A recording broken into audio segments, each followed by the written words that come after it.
It felt like that at the time. It did feel like the world had caved in. I didn't quite know what I was going to do with myself, and it was a sort of I just needed to get away. So I was in the car on the way to work, and I just kept going. Instead of turning off where I should have done, I was in a zone. That was it. I just drove on, not knowing where I was going. I was certainly aware of being under pressure, and I did feel that pressure. I always felt if the one thing goes wrong, you can sort of deal with it, but when it's 3, 4, 5 things, they all become rather major. I didn't come home, so she started ringing my mobile, but she didn't actually see me until the Monday. And I was eventually found. But then the hard work started of trying to recover from it. And it was that sort of journey of looking for help that I eventually ended up here.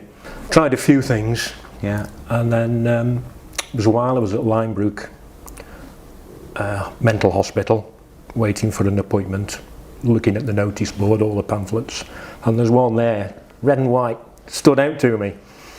It just sort of, ever so small little pamphlet. Oh, what's this? Stoke City Mental Health Services. Right, I'll have some of that. Made a phone call, plucked up the courage to come, because that was a big step. My vision of like Alcoholics Anonymous standing up all arm and that, my vision of that scared the hell out of me. So it took a bit of courage to come to that first meeting, certainly. But having made that and seen just how good it was, the fact that it was here was a big bearing on the success, I think. And yeah, been coming ever since. All you've got to do is pick up the phone. I carry a phone with me at all times, and the number will be provided for you to get in touch.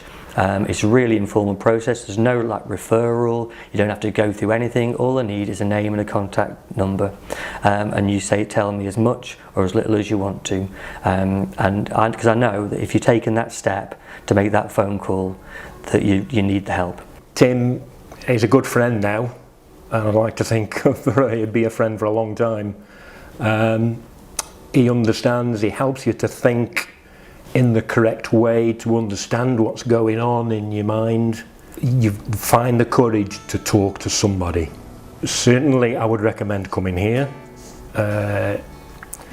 because that's worked for me. So, I mean, I consider myself to have, I wouldn't say I'm fully recovered, but I'm certainly in a better place than I was.